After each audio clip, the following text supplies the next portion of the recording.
Michael Rennie is my guest on Conversations with Some Friends. A friend of the show. I'm going to call you there, Michael, if that's all right. Anyway, good afternoon to you. You're looking very well. How are you generally? Bored, but generally okay. Yeah, this never-ending cycle of COVID, but could be worse. No, I wouldn't have had you as a person who could be bored by this situation. Yeah, I mean, it's really strange things like when you see old YouTube clips of football crowds, or you see anything where people are sat in the same room, or where you're just free to go out and sit in a restaurant. And it's just really weird watching stuff like that and spooky. But it's I realise that how important it is to have something regular in your life, like getting up and going to work. I get up every morning and do the same thing. I go and walk the dogs. And then come home and do Zoom meetings. All right, yeah, no, that's persuasive. That's persuasive. That's persuasive. Then, what I mean, I don't teach anyway, but when I'm in a school, I see the normal things going on in the school day, and I see teachers teaching, and I see children, and I interact with people. Don't get any of that. But otherwise, you just get on with it. Like I say, some people have had it a lot worse. They absolutely have. They absolutely have, here and throughout the world. But and that's so. Talking of international topics, let's begin with an optimistic reflection.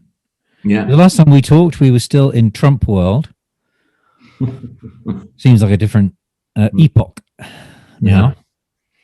And so let's first of all get an emotional reaction.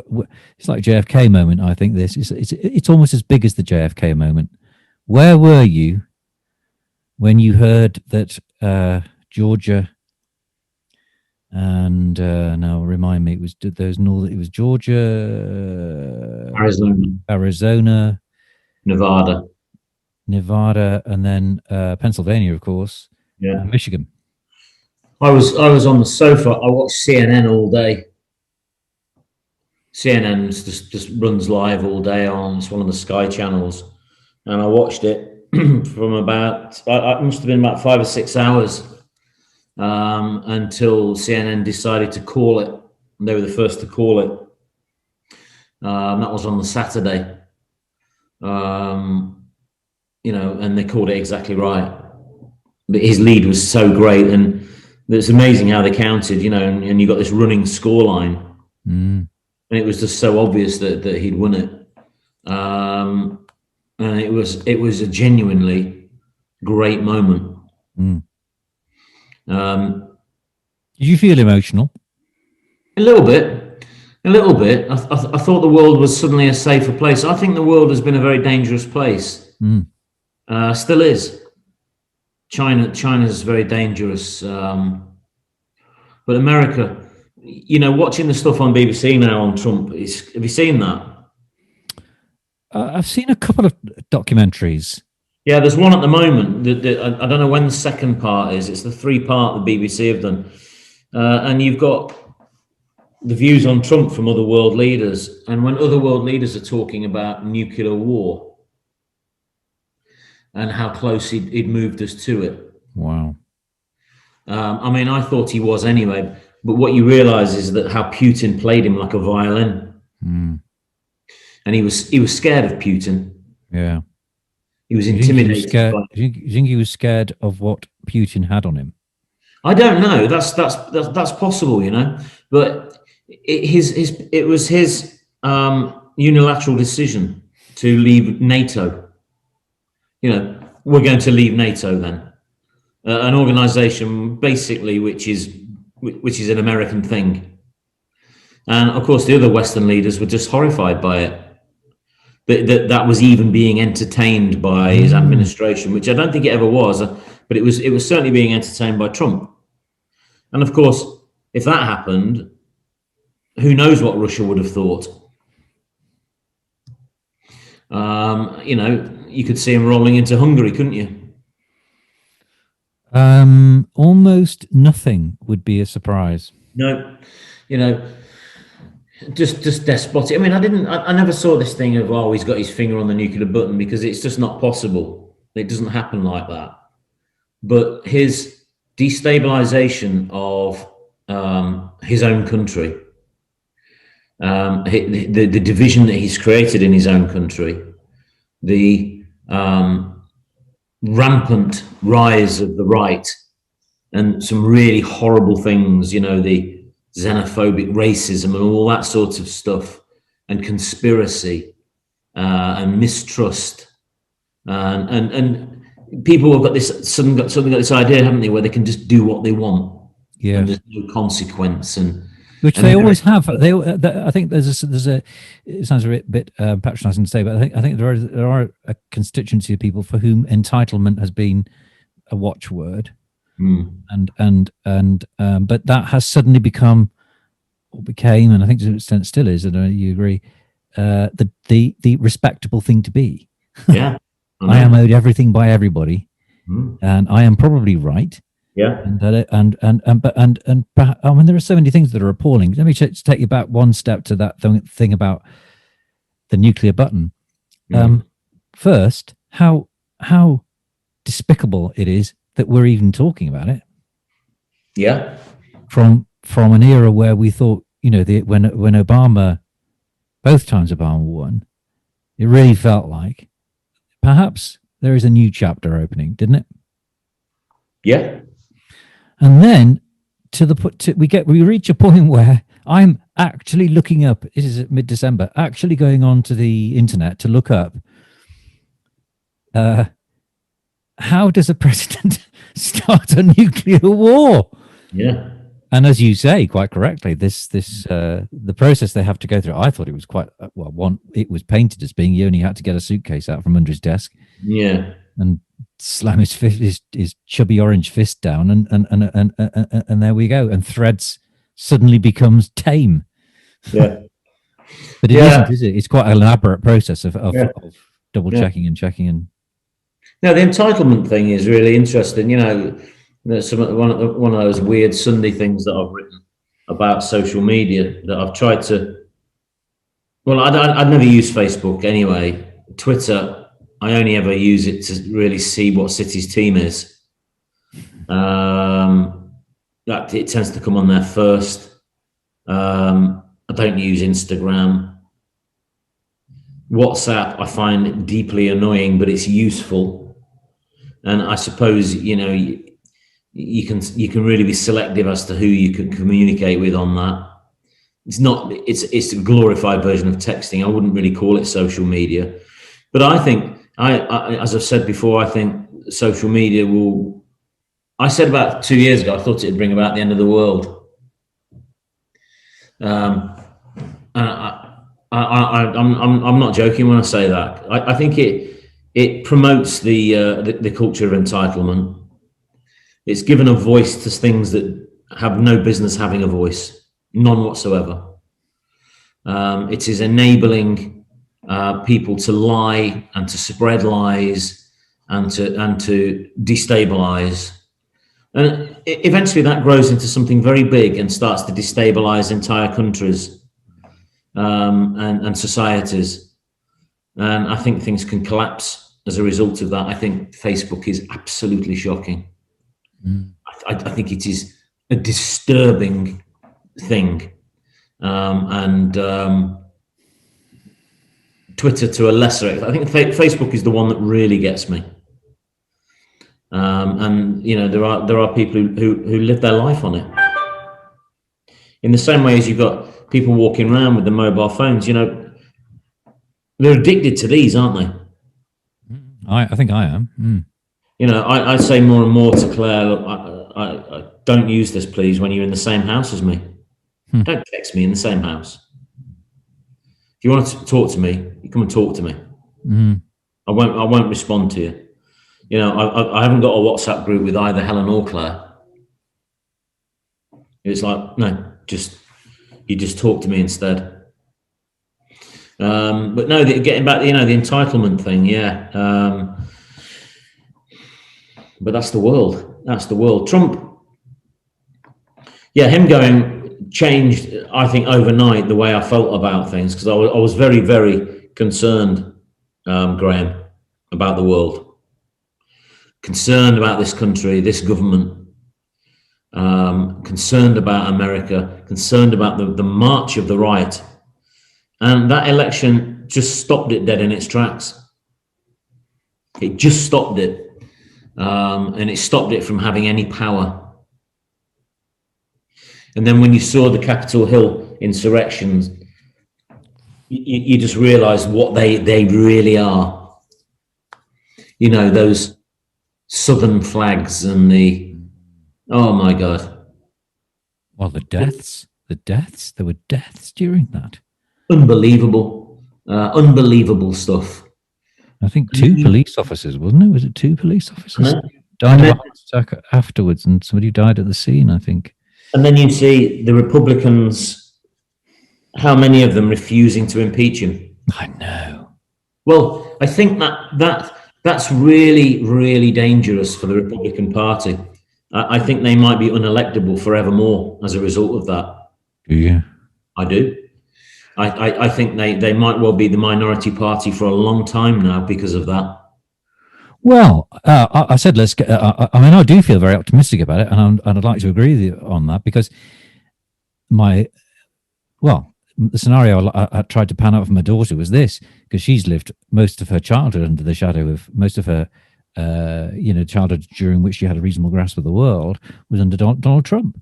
2016, he came to power. She's lived most of her sentient life, as it were, in the shadow of this monster, and also Boris Johnson, and also Brexit. I mean, she's had children of this generation. This is normal for them. But there is a chance now that if Biden's clearly a one-term president, I think he's even said that. Yeah. But then if the VP wins next time and then wins the next time, we could be looking at 12 years apiece. Well, there are moments, aren't there, where and opportunities.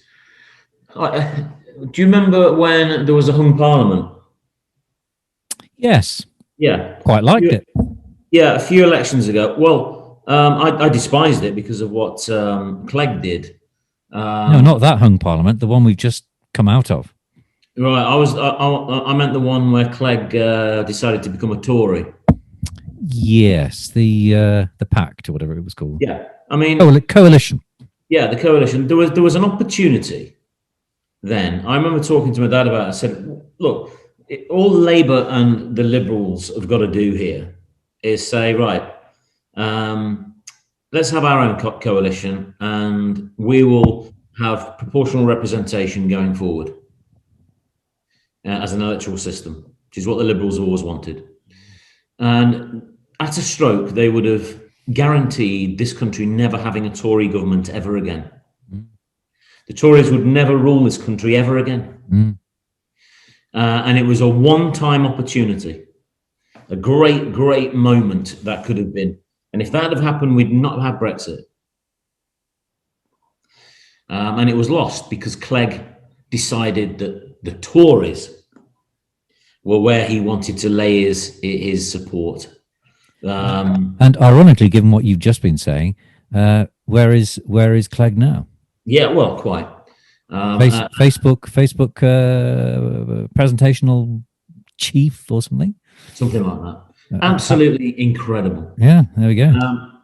So that's a moment. And Obama was a moment, a real opportunity, And there's another one now. But it's bigger because of what you've just said. You could be looking at 12 years. You could be looking at 34 years.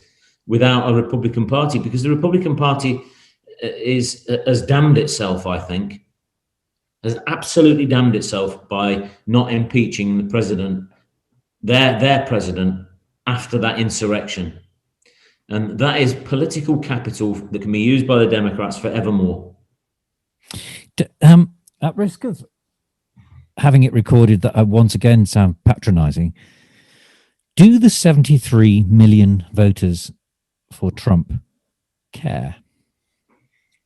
Well, you know, you're going to say, well, Biden won by 7 million, so there were 70, you know, was it 73 to 80 million? It doesn't matter. Those 73 million can be as racist as they want. They're always going to lose. And if you had an election now, it would be 61 million, not 73. He'd have lost at least 1 in 5 or 6 because of that. That has not gone down well.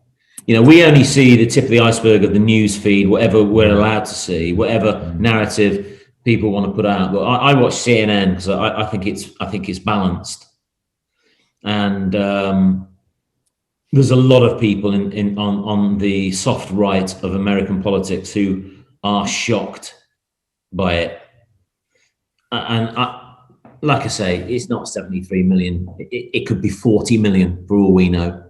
And the gap is so huge; they're not going to close that. They can stay waving the General Lee flags and the rest of it. They're in a really bad place. You can't go around the world, anywhere around the world now, saying I'm a Republican, I support Trump, without people openly laughing at you. Much as I know we're going to come on to this, but much as, you know, whenever I talk to people in Poland or elsewhere in the world, actually, you know, the first thing they're thinking is, what an idiot country he comes from. You know, because of everything that's happened. But yeah, so, oh dear me. Well, when we go to France, I want to tell every French person I meet that I didn't vote for Brexit. Absolutely. And when you stood there in the bread shop, and they look at you, because they look at you. We get looked at. British people have always been looked at, I think. Yeah. I think the rest of the world looks at British people through a particular prism. Yeah. Not quite, and I'm never sure whether it's one of envy, admiration, or loathing, or a sort of curiosity, because of the sheer amount of popular culture and capital we put into the world since ever, you know, forever. Because we're so blessed to have been the first industrialized nation, etc., etc. We are a different country, and I think people see us slightly differently. And you can see them looking, and you just want to say, I hate the government, I hate the Tories, I hate Boris Johnson. I think he's embarrassing. I'm really sorry about that. You know, I want to get a big sign for me bumper sticker if we get to France this year, which is, I want a big bumper sticker to say, I despise what my country has become. I apologize. I'm a pro-European. I know. It's a very frightening position to find ourselves in. It is 1984. You know, 1984. George Orwell, of course, not a genius prophet, and as well as being a superb writer. But this is Airstrip 1. We are living now on Airstrip 1. And I remember reading 1984 and thinking, surely there'll never be that kind of utter severance of a link between ourselves and the rest of mainland Europe. But indeed there has been. Yet, let's leave the American thing before we'll come on to this benighted country and look for cheering. Well, not cheering necessarily, but I will try and find what confidence I can. But on the American front, there's so much to talk about, but let's just confine it to this before we leave that area. Do you think that Joe Biden's, or rather, what impact do you think Joe Biden and, God willing, Kamala Harris is subsequent term, maybe 2, but let's confine ourselves to Biden for the moment. What impact do you think that's going to have on righting the ship, as it were, over here, if any? I really don't know. I mean, what I do know about American politics is there's right and there's centre right. Anything that's seen as broadly socialist is somehow a bad, horrible thing to them. It's really weird. I think their political system is really odd. It's not as simple as Democrats are lefties. They're not. They're just not. There is a left-leaning wing, the Bernie Sanders type, but they're not left-wingers. They're ardent capitalists, and they believe in the capitalist system at heart.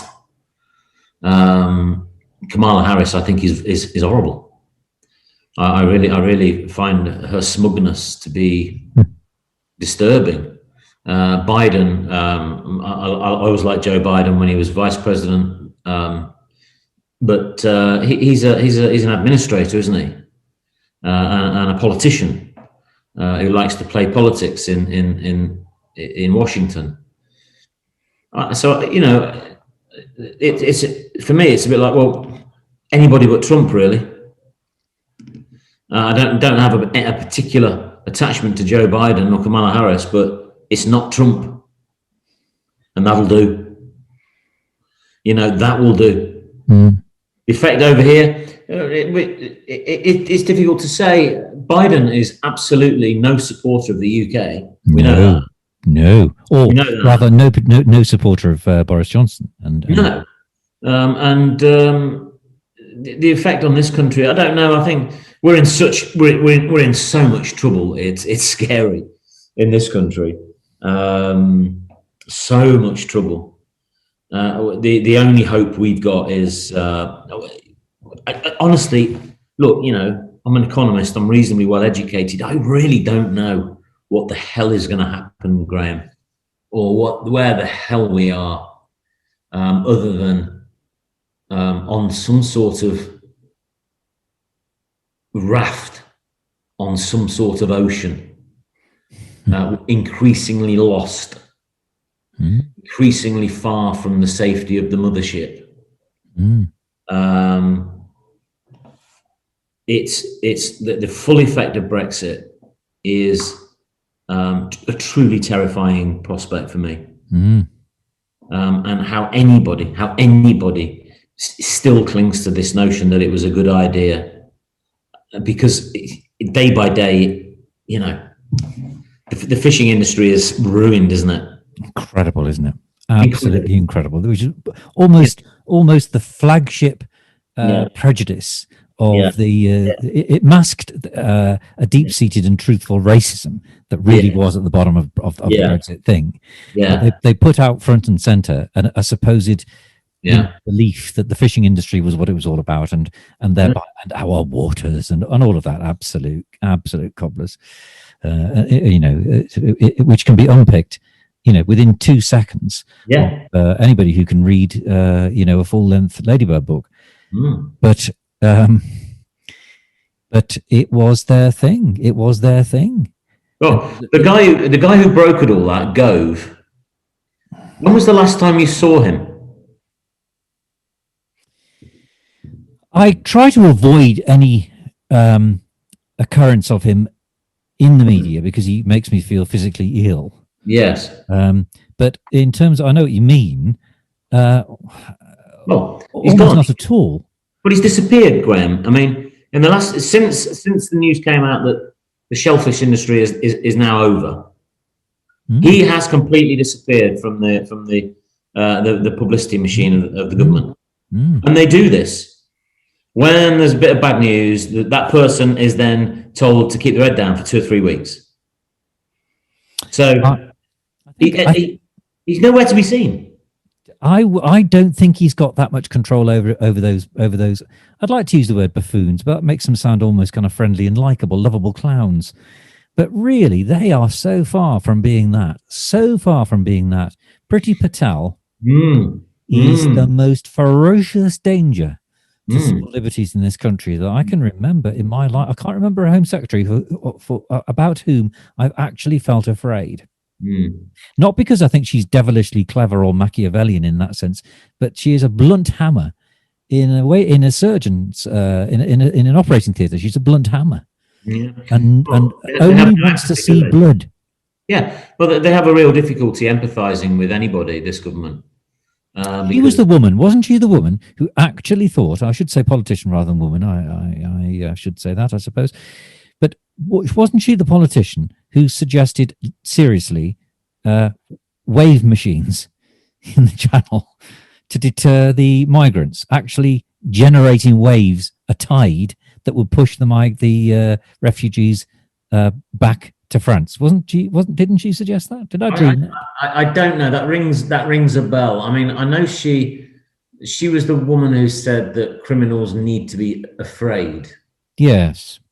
Yes. But Michael, we need to remember, do we not, that Theresa May was the Home Secretary who ordered vans to go around, and I don't think I'm making this up, but I wonder, because it's so frightening, ferocious, vans with loud hailers to go around heavily migrant areas in this country to say something to the effect of, if you're illegal, you better get out. Yeah. I mean, they're delightful. I mean, Priti Patel, yeah. If you had a league table of vileness, difficult, isn't it? I think Gove would always top it for me. But Patel, Sunak, all of them, Michael. There's none of them in the government that you would trust a child with for longer than 5 minutes. No. I'm not trying to cast aspersions as to their proclivities, but I mean as an actual irresponsible. No, what's that? Be more. Let me try and be more erudite about this. It is unconscious incompetence on the part of almost all of them. Well, it is, and it's just it's no laughing matter, because it isn't. It's cost people, thousands of people, tens of thousands of people have died unnecessarily in this pandemic. It's over 100,000 in this country, isn't it? Yeah, it's how many would have done? Well, how many lives would have been saved had they taken some very simple measures and shut down earlier and shut the borders and locked down properly, not put the schools back as they did straight after Christmas. If they hadn't have done the 5-day do what you want over Christmas, because COVID is taking 5 days off, and the people who wouldn't give up an afternoon Christmas dinner are now sitting there looking at their dead relatives, because of course that's entitlement, because people are entitled to a Christmas they can't do without one. I think it was Gove, forgive me if I'm wrong, but I think it was one of them who said, no, I do apologise. It was Johnson himself who this time last year gave a speech to, I think, the CBI or something of that sort, to say that we're a different nation to others in character, and somebody's got to stand up for freedom, and so we will be that country. Have you heard that speech? No. It is terrifying, and it was almost exactly this time last year, just prior to him missing, correct me if I'm wrong, I think it was 5 Cobra meetings. Oh yeah. And I think he went on holiday. Did he not go on holiday? I think he did. Completely invisible. 5 COVID meetings, 5 Cobra COVID meetings. Yeah. Today's death total in Vietnam. Anybody? That's right, 0. The 7-day average deaths from COVID in Vietnam. Yes, that's right, 0. There we go. But luckily, Michael, we are asking to join the Pacific. I can't remember what it's called, but the Pacific Trade Union of some sort or other, that we're now going to exchange the EU for. You're not talking about Kanzuk, are you? That's right. That's the one. Well, I did write about that the other week. Yeah, in your because That makes a lot of sense because they're so close to us geographically. But we could learn something from them because I imagine you know this, but how many deaths do you think there have been in Vietnam? And of course, every death is a tragedy, and numbers don't. Numbers disguise horrible grief. How many deaths have there been in Vietnam of COVID? Do you think? I don't know. 35. Good God.